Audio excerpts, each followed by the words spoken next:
I'm sure you've started a new job, joined a new group, took up a new hobby, okay?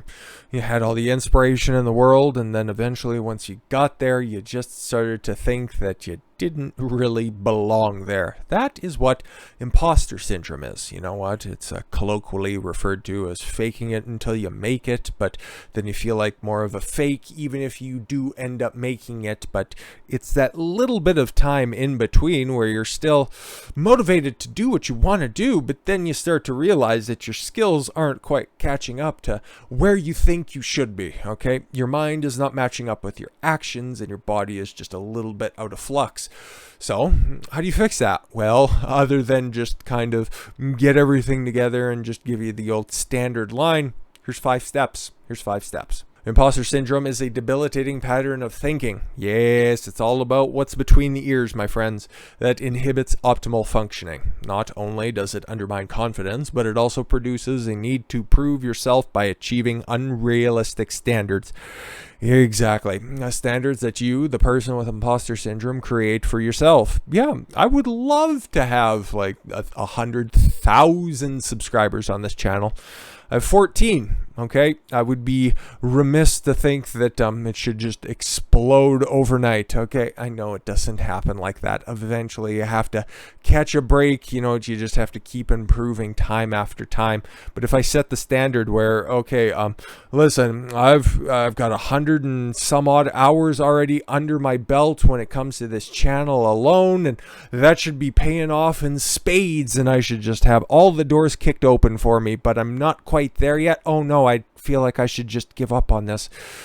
That is stupid. That is just absolutely stupid, okay? And that's one of the more extreme instances, or one of the more extreme thought patterns that can be associated with imposter syndrome, but I think you get where I'm going. At best, imposter syndrome creates stress and pressure. At worst, it builds to a level of dysfunctional anxiety. So how can you learn to control imposter syndrome? Many people believe imposter syndrome is a feeling. It's not. It's a series of feelings. It's a set of feelings. Imposter syndrome is a series of irrational and illogical thoughts. Exactly. Which feelings, thoughts, you know what? Okay, fair enough. Interchangeable, sort of, kind of, but it's important to delineate the two. The beauty of this fact is that you learn strategies to control your thoughts, and by doing so, you can reduce or eliminate imposter syndrome. 5 steps below. Replace illogical thoughts with facts. Yeah. Exactly. Our brain will focus on what we tell them to focus on. Awkward sentence. With imposter syndrome, our brains are functioning from an illogical belief system that will search for any information to support the imposter syndrome. Yeah. To eliminate the dysfunctional thought, we must replace those thoughts with facts and logic and evidence. Sweet. I feel like I'm watching an old Ben Shapiro or a Milo Yiannopoulos video. It destroys the feminist with facts and logics. Cool. Resumes, professional evaluations, and concrete accomplishments are all sources of reality-based data to replace the thoughts creating the imposter syndrome. Exactly. Okay, you're going off on some wacky mental adventure, and you think that should reflect reality, when you should probably start having a little bit more grounded interpretation of what is actually going on and what is realistic, okay? There's nothing wrong with having dreams and aspirations, okay? It's just don't try to reach them in an untimely fashion. Rely on established practices and strengths. Exactly. For individuals with imposter syndrome, there is often the belief that they need to create new ways to accomplish tasks in order to be successful. The world has been around for a very, very long time. I know, right? We're breaking new ground all the time with that, with statements such as that. But most of the processes that have been thought of or could be thought of, they've been tried. There are some that are successful. There are some that are not. You can pick up a book. You can pick up a memoir of somebody who's been incredibly successful in the field in which you are trying to achieve that success. And you can learn from that person. Their 40, 50, 60 years of struggle can be condensed into a 200 or 300 page book. an 8 to 12 hour read, you can gain all of their information in a sitting or 5, depending on how fast or how motivated you are to read the book.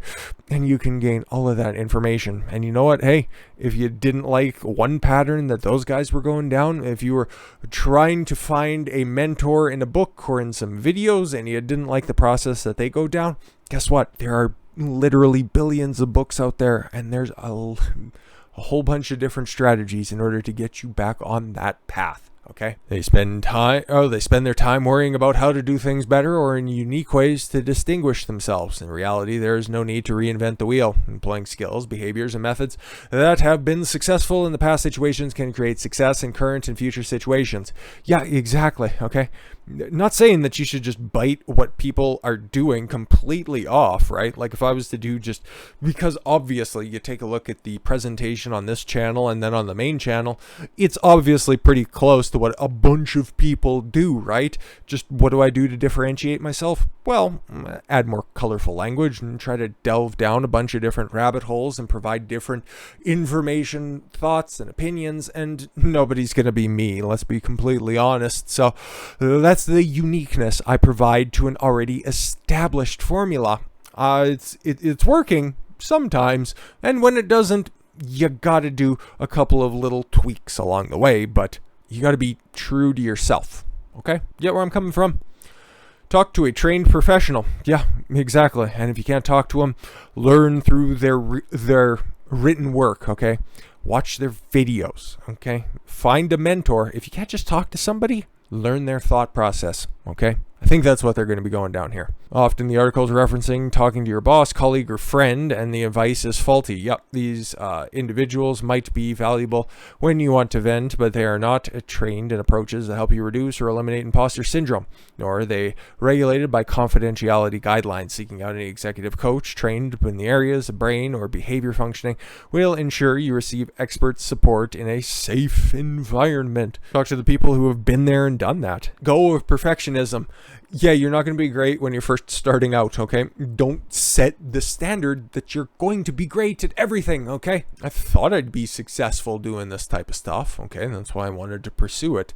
But I always had, the mitigating notion that I wasn't going to be great immediately off the bat. I don't even think I've reached 40% of my potential, even a year and change in this game. I know I've got a heck of a lot better since I first started out, and I'm going to continue to get better for every day that I do this, and I know I'm never going to be perfect. Nobody's ever going to be perfect at everything that they do. It's all about doing it as well as you can and then continuing to improve along the way. It's the ultimate goal of life. The idea of being perfect or doing things perfectly creates some of the irrational and unrealistic standards that contribute to imposter syndrome and ultimately undermine goals.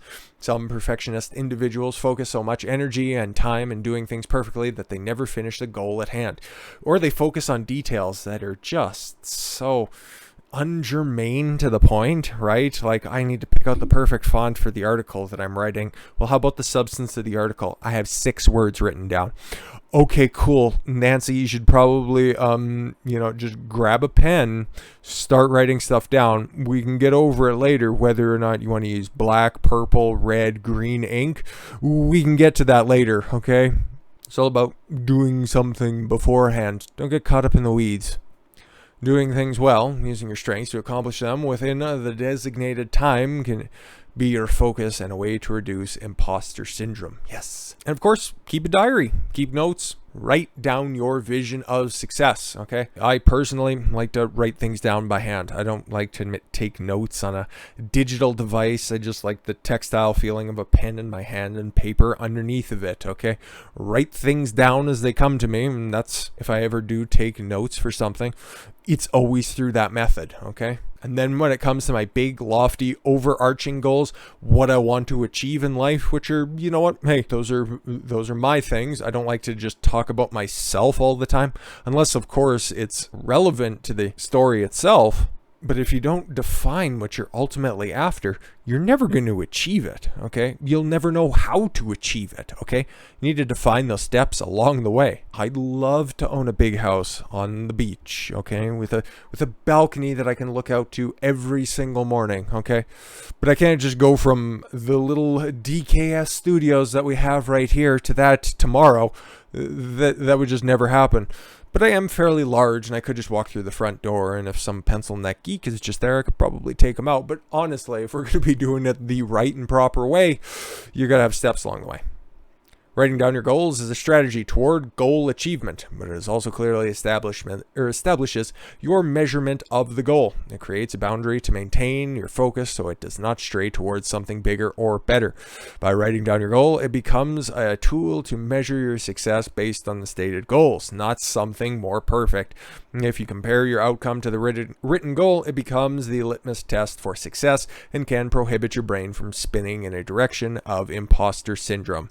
For many driven and successful people, imposter syndrome is a common occurrence. Recognizing the signs and knowing that you can control it allows you to prevent it from blocking your progress.